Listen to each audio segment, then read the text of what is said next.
Got my cutter, got my torch. Pour a beverage and I step out on the porch.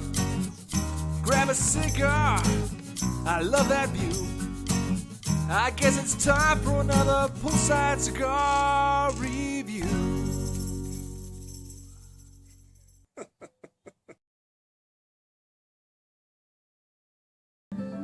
How you doing, everybody? Welcome back to another edition of Poolside Cigar Reviews with Kirk. Today I'm looking at the Cohiba Red Dot. This is the Dominican Cohiba, not the Cuban. And it's got a second band on there. This is from the Cigar Rights of America. I got this a couple years ago, maybe 2.5 years ago. I joined the CRA, and as part of my membership package, I got 2 cigars. I got this one, and I got a Partagas 1845. I think it was the black label. I don't know. It was a good cigar though. I haven't had a Cohiba Red Dot in a long time. I had a couple when I first started smoking cigars. I just haven't had one since. It's got a Cameroon wrapper. I know that much about it. Very rustic looking. It just doesn't look like a really, like, I mean, it looks well put together. Like, I wouldn't have any reason to doubt its performance, but it's just not a great looking wrapper. A little bit veiny. Some stretch marks here and there, a couple cracks. This has just been kind of buried in the bottom of my humidor. The cap is okay, but a little bit sloppy. I think this is the 6. This is either the 6x50, or they also do have a, well, I think it's 6.2 by 47. I think this is the 6x50. Wide open draw. Fairly plain flavors. Ooh, that's no bueno. Oh, I think the shoulder might have really cracked on that. Well, we'll see. Raisiny, sweet.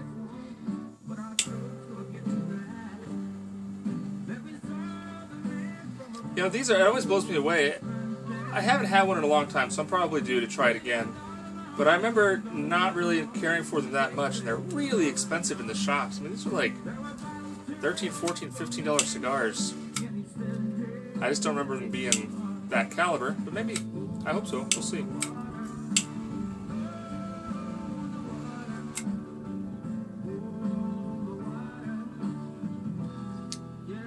A lot of smoke in the first light. Woody, cedary flavors, very Dominican in profile. I find the Dominican tobacco tends to be fairly mild and fairly cedary. That Cameroon's coming through though too, with like some white pepper.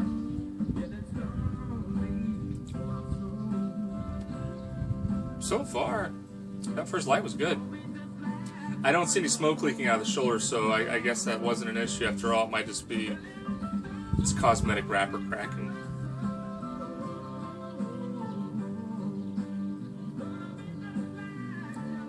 Very nice. All right.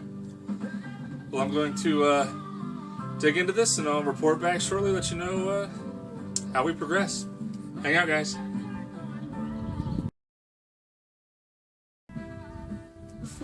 So about an inch down, just lost the ash. All over my pants.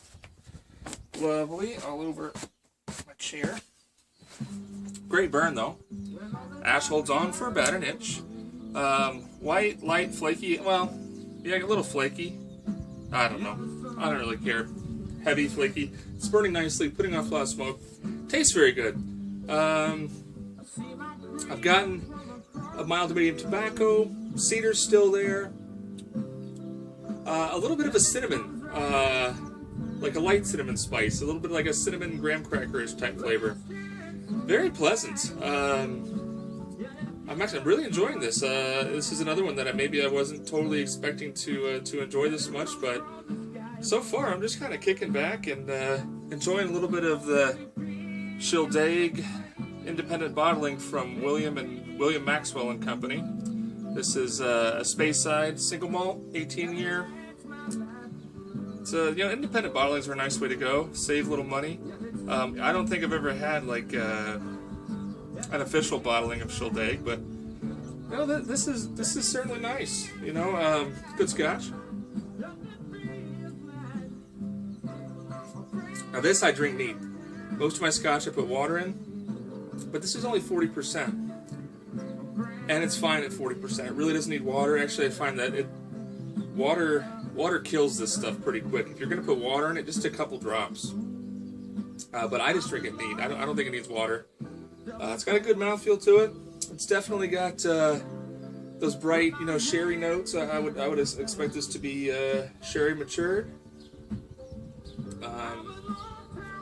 It's just a nice, kind of a light, fruity single malt with a good mouthfeel. That's how I would describe it.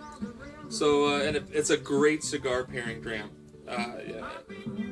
It's not over the top with flavor, but it's excellent. It's a good way to hit reset on the palate between draws. I like those fruity notes. So, anyway, I'm going to keep smoking down on this CRA edition of the Cohiba Red Dot. And let's find out what the second third has to bring. So hang out, guys, and I'll see you in a minute.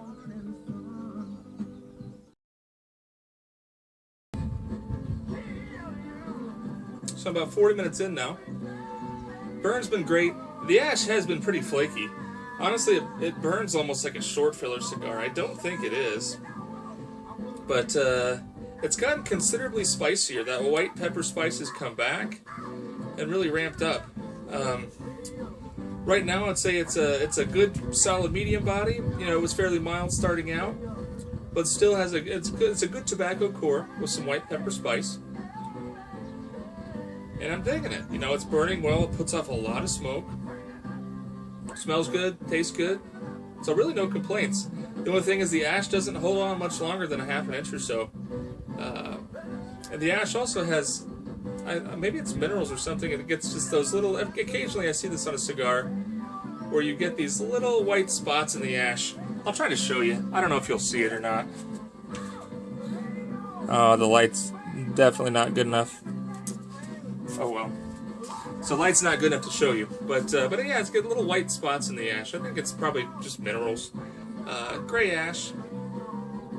But so far, really no complaints. Like I said, I got this from the Cigar Rights of America. So you can become a Cigar Rights member by going to cigarrights.org or by calling 1-800-460-0729. If you're not a member of the CRA and you're a cigar smoker, you really need to consider a membership. It's like $35 a year, something like that. They really fight hard for us in DC. There's not a lot of people lobbying for premium cigars. I know Rocky Patel is very much involved in the CRA. Likewise, I hope your shops that you go to, your B&Ms, I hope your B&Ms are members of the CRA, because they can do like a shop membership, I think.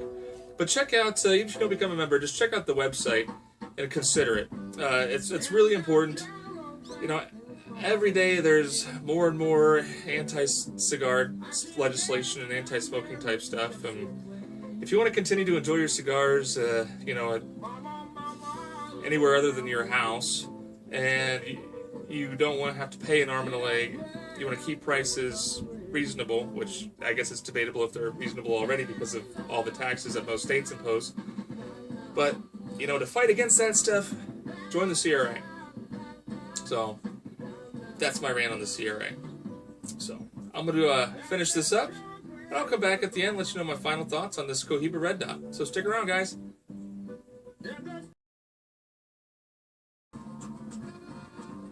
So, I'm about an hour and 10 minutes in here, just finishing up this Cohiba Red Dot Toro. It was a solid cigar. The back half definitely had a lot more spice. It was a lot more interesting than the front half, but it was a fairly dynamic smoke. It surprised me. Now, for the prices they charge for these at your brick and mortar shops, the $12 to $15 range, I don't think it's worth that. But you can pick these up in samplers.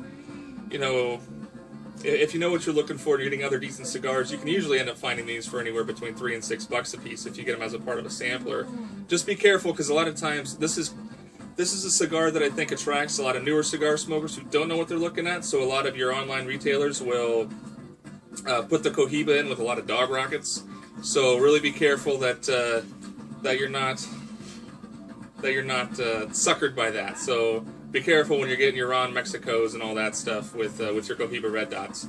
But Yeah, solid smoke, and it definitely paired well with the speyside Scotch. I mean, those sweet flavors with that white pepper note, you know, a little bit earthy in the back half. A good medium cigar in the back half starts off mild, finishes medium. Nice cigar. Ash doesn't hold on. Like I said, it really smokes like a short filler cigar. The ash is just flaky and falls, but the burn was even.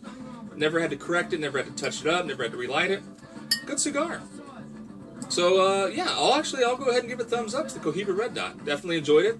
As I said before, join the CRA or just at least take a look at their website and consider it, because we need folks fighting for our rights in D.C. So anyway, everybody, hope you guys had a great week, and until next time, make sure you keep your feet in the pool, a drink in your hand, and a cigar in your mouth. Have a good one.